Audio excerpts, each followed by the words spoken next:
I used to fuck heavy with Jasmine Crockett until she said what she said about immigrants. We done picking cotton. We are. You can't pay us enough to find a plantation. Some people will say, well, you took that out of context. Well, let me fill in the context for you. She was talking about immigrants and the work that immigrants contribute to the United States. She talks about farming and she says, I know none of y'all are trying to farm. I know. And then she says, we're done picking cotton, as if it's now our turn. What do you mean they can't pay you enough? Are you saying that immigrants aren't being exploited? That they'll just accept whatever it takes? Are you saying it's okay to exploit another community as long as it's not yours? And the crazy thing is that Texas has, like, there are so many Latinos in Texas. How are you going to be both a Zionist and anti-immigrant? And I saw someone say that they're disappointed again in the Mexican community. And this time I was like, look, with Kamala, fair. With this, come on. And it's unfortunate because Jasmine Crockett is more educated than that. We know this. Let me again preface this by saying I adored Jasmine Crockett until she made that statement, because that statement is anti-immigration or anti-immigrant. And before we dive into that, let's look at the history of her comment about cotton picking, because 200 years ago, that's exactly what the Black community was doing. And Jasmine Crockett says, no more, never again. And she was a practicing lawyer before getting into Congress, specifically for civil rights. Okay, now let's dive into what she actually said. She frames immigrants as people who do work that not everyone else is doing, work that not everyone wants to do, which is correct. But Latinos and immigrants are so much more than their labor. She's not humanizing them as people, she's calling them people who work for the American people. We're not going to be exploited again. They will be. They will do the work. And I say that as someone who had family who were working in Texas and California as farmers, and they were abused so bad they actually ended up going back to Mexico. But in Jasmine Crockett's eyes, that's okay because that's what we're here for, and her community isn't doing it anymore. Why couldn't she mention the fact that Latina women are actually going to college at a higher rate than Latino men? Meaning that Latinas will be taking over a lot of corporate jobs, a lot of tech jobs, nonprofit jobs, healthcare jobs, and that's a good thing. And again, she is a lawyer. In law school, they teach you how to use your words wisely, because the wrong phrase, the wrong word could cost your client's case. And Jasmine Crockett has truly just become another AOC, meaning she's loud about things she disagrees with, but when it comes to Congress, nothing is really done or changed. She voted against DHS funding, which, like, fine, but also bare minimum. Same with AOC, same with everyone in Congress. And she did co-sponsor a bill that allowed people to track their family members who were being deported on an airplane. But that's it. She's literally becoming an AOC. She went to the Texas Dilley Center where there were children being held to investigate what was happening. And what did she do after? No bill, no change in Congress, no nothing. Just telling reporters that she does not support this and it's wrong. It's very AOC. It's very Bernie. Hello guys, welcome back to my channel. So I am seeing a lot of Latinos coming out to state why they didn't vote for Jasmine. And some are saying James Tellerico is Hispanic. I thought he was Italian. Anyways, what do I even know? You remember when Jasmine talked about, immigrants and farmers and all of that, and it so happened that they are trying to use that against her at the moment, but I'll come back to that in a moment. I just need to roll out the clips I have for you guys, and I'll be right back. Don't go anywhere, guys. Hold on a minute. Dear Black people, none of this people of color shit. Black people. We continue to show up and do the work at great cost to us to try to make this nation be what it's supposed to be. And other minorities fail us every time. We got beef and broccoli at home. We can make fried rice ourselves. I don't know no Black grandma that ever made tacos, so there's that. This constant need for folk to be white adjacent, and don't come for me in the comments because I'm married to a white man. Try me if you want to. I'm the most pro-Black bitch you ever met in your life. is exhausting. It truly is. So don't be fooled by, like some motherfucker said, they thought Tallarico was Hispanic. That's clearly an Italian name. He is white.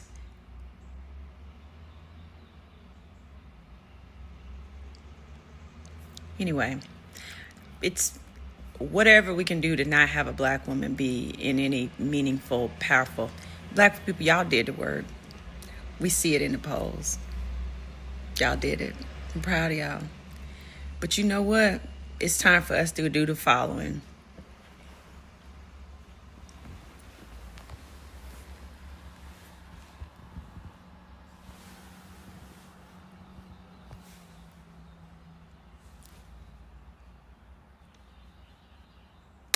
All right, y'all got that. I think it's important that we continue to discuss what happened in the Texas primary. This chart that you see up here is the demographics, who voted for who, and then you'll see the percentage of where that demographic went. So we all know Jasmine Crockett's strategy was to target the black vote. I can't give you the exact number, but on average, it's like 1.2 million black voters who did not vote in 2024 or 2022. So her strategy was to target the non-black voters. Where do they live? Dallas and Houston. What James Tallarico did, his campaign, if they were going to win the primary, they knew they were not going to get the black vote. So they had to get out to get what? The white vote and the Latino vote. And what James did was go after one, white liberals, two, Latino voters or non-voting Latino voters, three, Republicans who were leaving the party to vote Democrat. Where were they? North Texas, the border cities, South Texas, El Paso, Central Texas. That's what he got.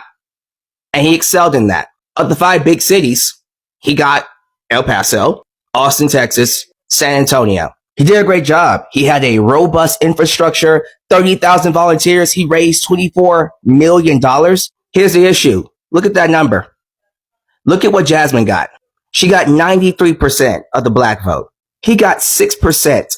This might be good for this primary, but if he's going to win the election, he needs that black vote.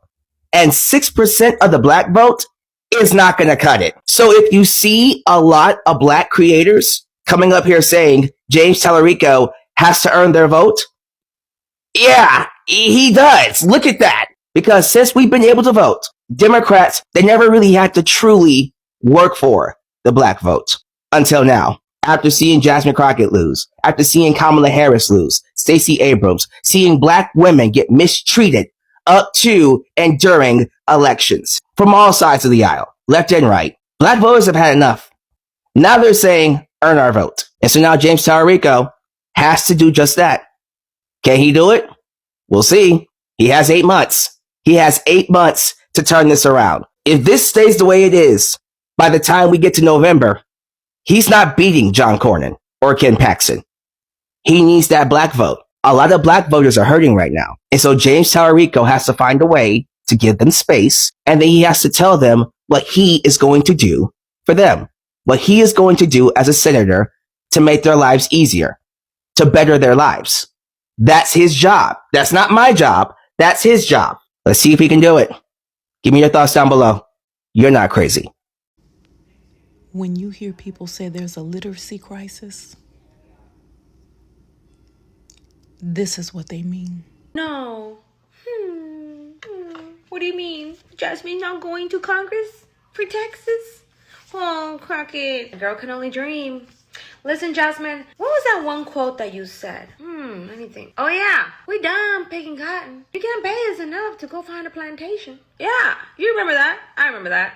How could I forget? See, 6.5 million Hispanic voters in Texas, which is like the majority of the electoral vote here in the state. And you mean to tell me that you think that we're still picking cotton? Hell no, girl.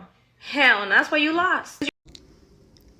A literacy crisis literally means that people are illiterate. And that doesn't mean that they can't read, so they make some meaning. But it's very surface level. The higher order thinking skills that are needed for critical thinking, making inferences, drawing conclusions. They don't have them. This lady actually thought, and she's not an anomaly, that when Jasmine Crockett said, "We're not picking cotton no more," that she was talking about the Latinx population picking cotton. If you are illiterate, you took that statement very literal. Trump and the rest of his regime won this election because people were illiterate. And they are making doubly sure that folks stay that way.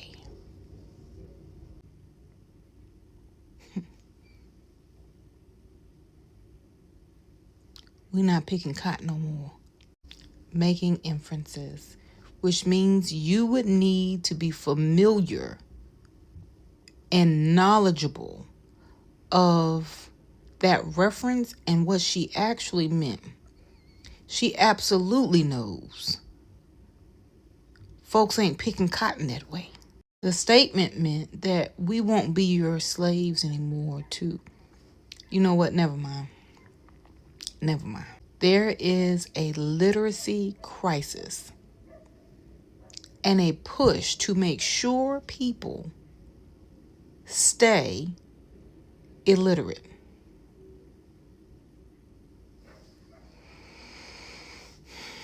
All right, good people. This is mostly my opinion, and I wasn't going to talk about it, but I changed my mind. A week ago, I did a video stating that if Texas fumbles Jasmine Crockett, they will regret it, and I still believe that. And after looking at the demographics of this race, 70% of YT folks voted for James, 93% of black folks voted for Jasmine. The demographic that made the difference were Latin folks. 62% voted for James. That's what made a difference. But even that doesn't surprise me. Some, not all, but a good portion of Latin folks, especially the lighter skinned ones, have a thing about proximity to whiteness. And all they saw was a YT man of faith. And many of them feel like they are above black people. And if you feel some kind of way about what I said, then maybe you need to look in the mirror, because you know I'm not lying. It's anti-blackness all day long. That's why when you hear me talk about racism, I never lump black and people of color together, because we don't have the same experience. A Latin person is not going to have the same experience that me as a black woman has. That is literally at the bottom of the totem pole. It's okay for a black woman to do the heavy lifting, to be there when people need support. But as soon as they want to step out and stand in front, out of the limelight, then here comes the anti-blackness. She's not qualified. She's ghetto. She's not electable. And it's not just about Jasmine Crockett. It's about Stacey Abrams. It's about Kamala Harris.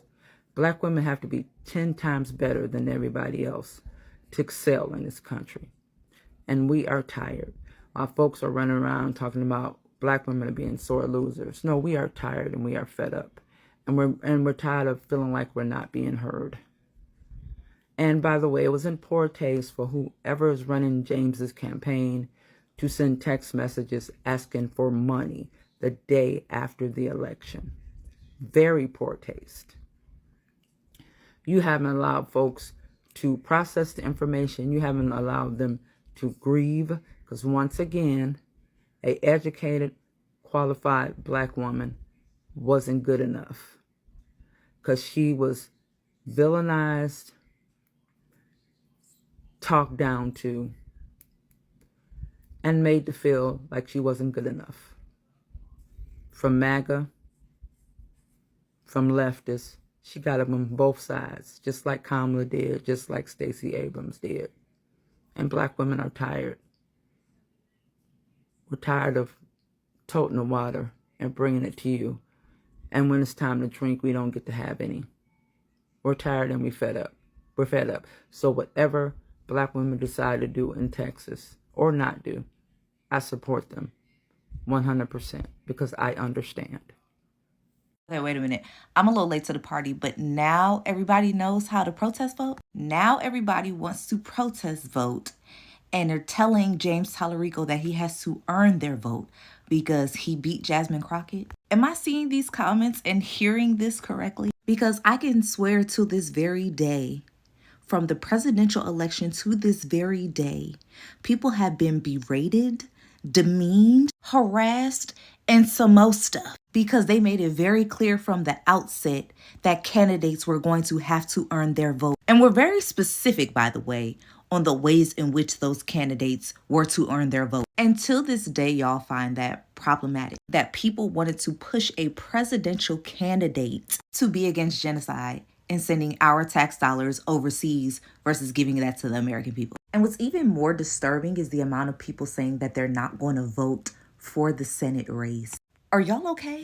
I would personally skip voting for the President of the United States, then skip voting for the lawmakers of this country. That is the legislative branch of government. That is the checks and balances of the government. And when positioned correctly, they have a more collective power than the president because they make the laws of this country. If the president wanted to pass a law, the Senate can refuse it and it won't get passed. If the president wanted to appoint somebody, a cabinet member, a federal judge, or Supreme Court judge, and the Senate says no, the president can't appoint them. Now, I originally bowed out the conversations around Jasmine Crockett, but while I do not live in Texas, I live in the District of Columbia, where we do not have a voting member of Congress. And we also do not have a senator. So what does that mean for me in the District of Columbia? That means my local laws, my local budgets,